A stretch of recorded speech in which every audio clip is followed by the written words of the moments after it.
right. Folks, as you know, I am Rich Guzzi from hypnosisworld.com. We're making hypnotists better every day.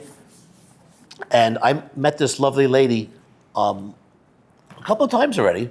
And I had to say, I'm definitely doing your intro for you.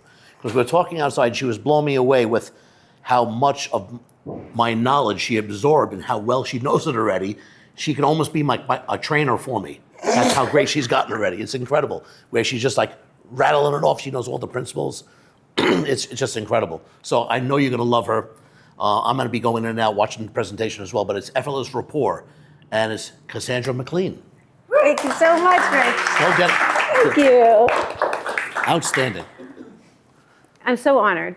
Thank you all. I'm honored that you're here as well. Today we're talking about effortless rapport and instant connection. My goal is that you will take something away that you can apply, choose to use. Really, my goal is to inspire you, to light you up as I feel lit up by this topic. I want to thank my friend Jessica here, who when she said, hey, what's your talk on today? I said, oh, it's about rapport. She said, oh, only the most important thing that we do as hypnotists. And thank you for validating that this is, in fact, a very important topic that's worth our time and attention to consider more deeply for this time we have today. So obviously, we are all here because we have at least some knowledge of hypnosis, and we probably have all learned a lot of things about rapport already. You want to mirror, you want to match, you want to pace, you want to lead, you want to observe their body language, you want to use your body language, such as keep your palms open and make eye contact and smile warmly and slowly. Don't flash a quick, scary smile. Be with them in their tone. If they speak more soft and slowly, you too will want to start speaking that way. But all of that has already happened in time. What I want to talk about is instant rapport. It's effortless because it's happening instantaneously. You don't have to do anything for it. You can't do anything for it. It's the natural unfolding that happens in a moment-to-moment basis. So your clue for your 3 keys, because that's how I wrote it in the proposal, 3 keys to instant connection. I'm like, okay, got to come up with the keys. Your clue to keep you listening, to start an open loop, as we know in our field's lingo. The open loop is, well, what are the keys going to be? Something about time. What could it be? It's a riddle. For now, the premise of my talk here today is that real rapport doesn't come from a technique. Real rapport comes from your way of being. And really, my little joke that I've been having with myself is that I've tricked you all into attending my philosophical lecture on ontology. So my thesis, if you will, is that real rapport is ontological, not behavioral. And I don't expect anybody here to have the word ontology in your minds just yet. In fact, it makes me feel cool that I could teach you a word. In the broader field of philosophy, ontology is the study of being. In the hard science way of thinking about it, it's existence. What is the criteria for something to exist or not to exist? But in a softer, more expansive way of thinking about a philosophy, on a way of being. What are our natural ways of being in the world? Because all the things that we learn to use our hands in a certain way and gesture and smile and dress for success and hold your shoulders back and be with people at the level where they are, that all comes, all that technique that we learn comes downstream of your way of being and how you show up in the world on a moment-to-moment basis. And then when you meet someone, you're already being who you're being. And if that person is a certain way, your rapport is going to be instantaneous. So why is this so important? Why do we need to have that instantaneous, effortless connection? Because your amygdala, my amygdala, his, hers, all of our amygdalas, all of our brains are functioning from a deep inner core that's super, super animalistic, like a lizard, as logical as a lizard, as reasonable as a lizard is. They're not reasonable at all.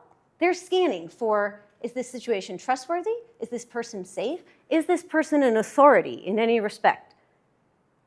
We're signaling that through our unconscious signaling that we're emitting out on a moment-to-moment basis because it is a function of our way of being in the world. So these judgments are happening. Is this person trustworthy? Does this person seem competent? Can I trust to be myself as I truly am, as I need to be? If I'm going to get some benefit out of allowing a person to open my mind up and go into the deepest layers where my trauma lives, where my shame lives, where those things I cannot get over are hiding. And I'm going to trust that this person I'm paying is going to go in there and I'm going to be safe. It's a tremendous responsibility that we have when we tell people, yes, you can trust me, that I'm here to help you, and I can do it. But they're looking for all of that in an instant. The second you show up, yes, she can, no, she can't. I'm going to tell a quick little story. Yeah, I'm going to tell a quick little story. Let me check my time. Great, I'm doing wonderful on time. I was in the elevator earlier. We get in unconsciously. I'm doing an A to B unconscious. I'm going from here up to my room. This is the path. Step in the elevator. Don't even look at people. I'm in my world. I got this conference. I had a headache. I'm in my world. I'm not being present. I'm being in here all squirrely. But there was this moment where the elevator kind of like did that. And real quick, eyes up, and I scanned everybody. And I saw people's faces. And for an instant, for a micro fraction of a second, my mind was running a calculation. If I'm trapped in this box with these people, what do I need to know? And there was one guy, he's the only guy I remember. Everybody else in this memory that I'm recalling, it's just a blur, because they were safe people.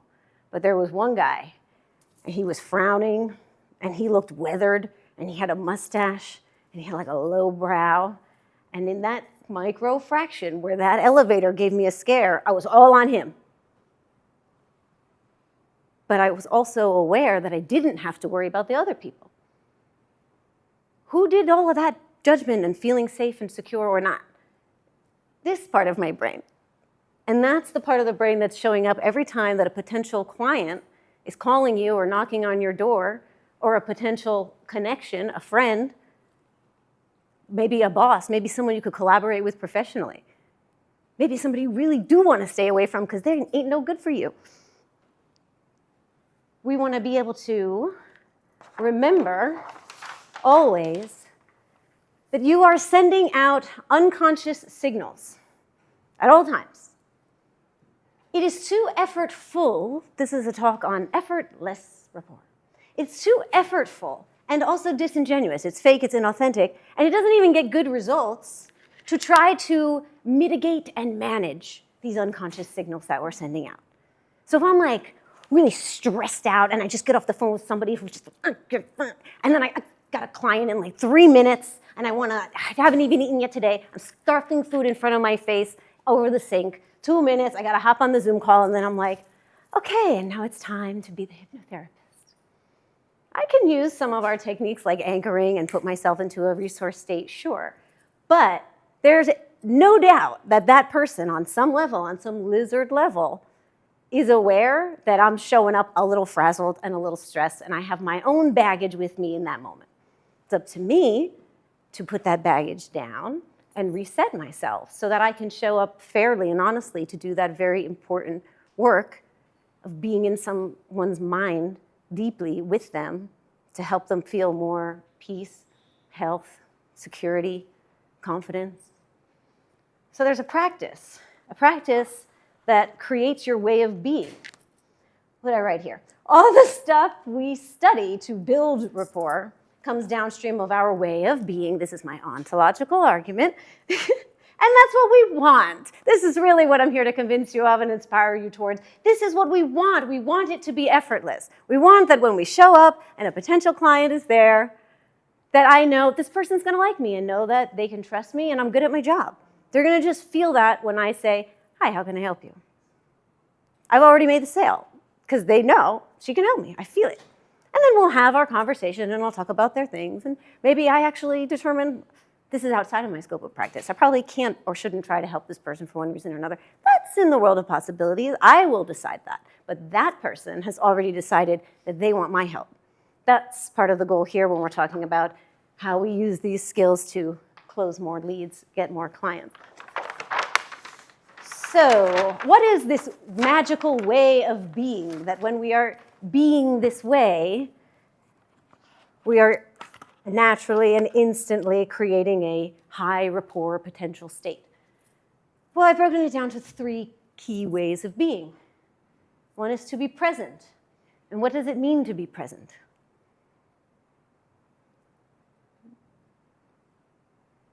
It means to be with what really is right here, right now, in this moment, as it is.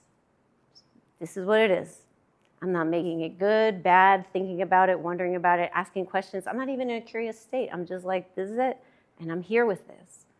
Now the present moment has been established, and I'm in a state of presence. And then secondly, I want to be open.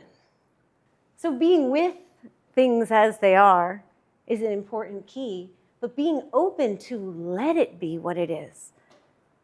You're allowed to be just as you are right now. You can just be. Just be. I'm here, open to allow what is to just be. In the space of your witness. A huge piece of my philosophy and my practice is what I call being a compassionate witness. And I find that a tremendous amount of the, dare I say, healing that occurs in the client or the person that I'm working with or helping or being with. It's simply that they're finally being witnessed without somebody having an opinion about it. It's not good, bad, right, wrong. I'm not adding anything and I'm not taking anything away. I'm so open. I'm just a space. I'm spaciousness.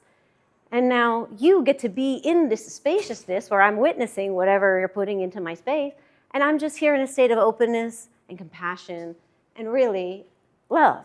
This is what it is to be loving. To love someone is to say, just as you are, you could be that, it's fine with me, I'll take you as you are. Who doesn't want to hear and feel that? And if you're being that, yeah, you're going to have instant rapport with people. It's very easy.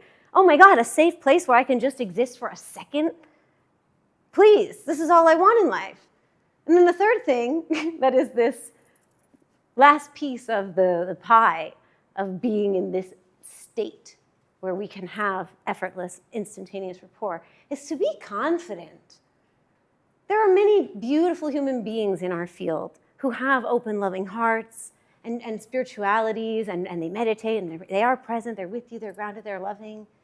But they're also like, well, I hope that, I need to study a little more, and I'll do my best.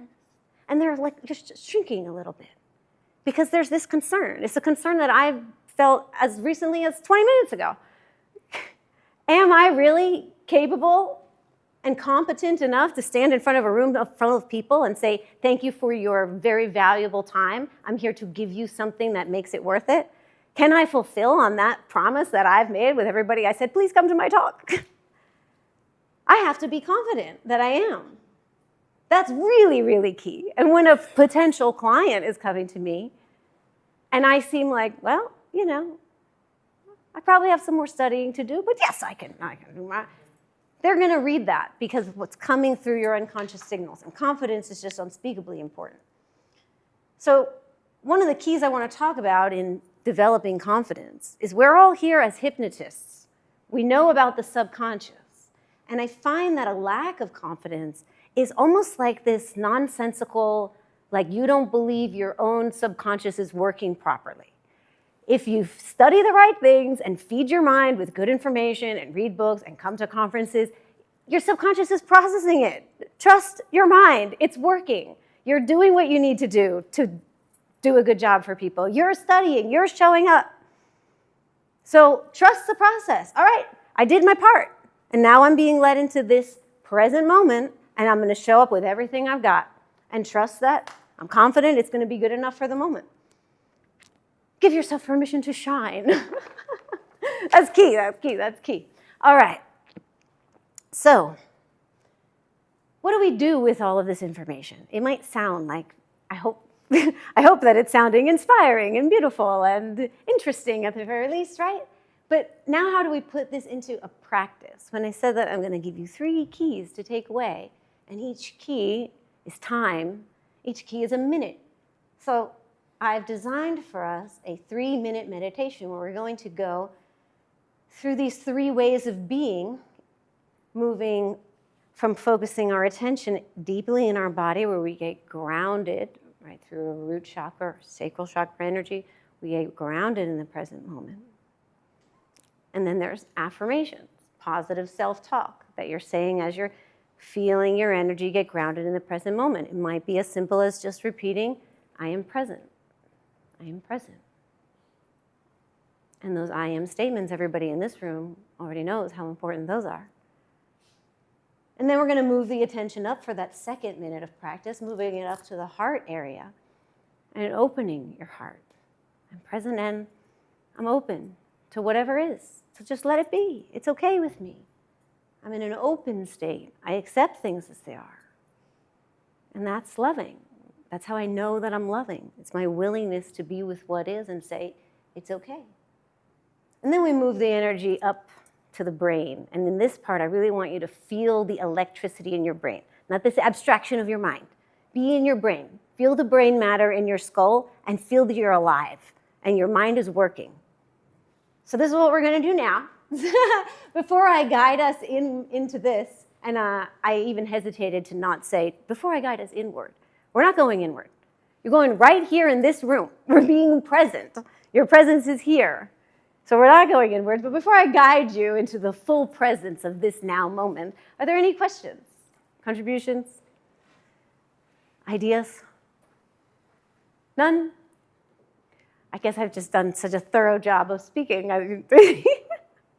All right then. So go ahead and do whatever it is that you like to do to get a little more comfortable in your seat.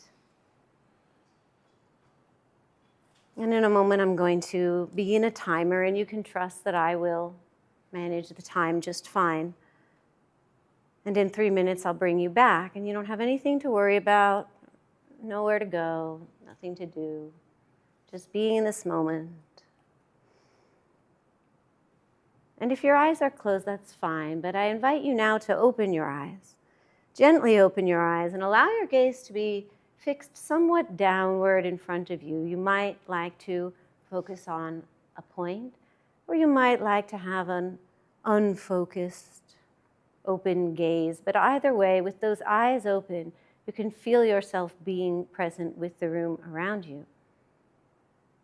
And as you breathe in and breathe all the way out, you bring your attention down below your belly button. And begin to feel your breath and your awareness expand that lower part of your body. Your roots begin to grow down into the ground and into the now moment. And you think to yourself, I am present. I am with what is. I am as I am. And it is what it is. And on an inhale now, you move your attention up into the space in your chest, to your heart area. Begin to breathe and feel that your breath naturally expands your chest and your heart open. And you think open, open. And you feel even little spaces between your ribs begin to open. And you think to yourself, my heart is alive with love. I am open, and my heart is alive with love. And you can feel the electricity in your heart, this beautiful light that you have to shine. And as your chest opens and your heart opens, you know that you emanate light. You are open. And when your curtains are open, your sun shines straight through. And you feel now your attention moving upwards, moving your attention into your brain. And really for a moment, feeling the brain matter in your skull. You are alive with intelligence. And you say to yourself, I am alive with intelligence. I am competent. I am intelligent. I have the knowledge and skills to help people. And I'm here to help. My mind is alive with intelligence, and I am confident in myself as a professional and as a person. And to close our practice, as you prepare yourself to be in instant, effortless rapport with everyone you meet today, you say to yourself, people naturally trust me because I deserve and honor their trust. I am present and open and loving and confident. And with that, you bow to your practice and begin to come back to the room.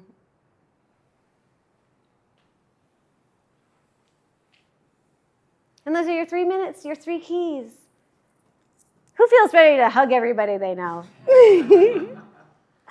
Well, that's my talk. I am Cassandra McLean. I'm here for any questions. I'd love to know how that experience was for you, if you'll share. Myself? Yeah, I'm looking right at you. I got super relaxed. I couldn't keep my eyes open. I was focusing on what you were saying. I was realizing my organs, my gut being my nervous system, allowing myself to kind of imagining my heart beating with love. I was right there, but it's very relaxing. Beautiful. Thank you so much for sharing. May I ask anyone else for a share? Someone be brave or I'll stare you down. Yes, Surinder. I think it just makes so much sense. Kind of explaining effortless rapport is instead of being mechanical, but how we create rapport if you are just in that state where you're communicating energetically. I think you're 100% bang on. It reminds me of what John Grinder says, which is if you want to build rapport with somebody, just convince yourself that you're speaking to the most interesting person you've ever met in your life. And then you don't have to do all of that other stuff that we teach in LP trainings. Bingo. Yeah, really Exactly that. good. Yeah, I enjoyed it really good. Thank you so much. Well, Let's also say that we're the most important person in the world, because we're both in rapport. yeah.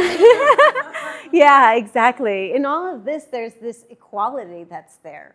To be with what is as it is, as I am, is to say I'm the same as all of you and everything that's around me.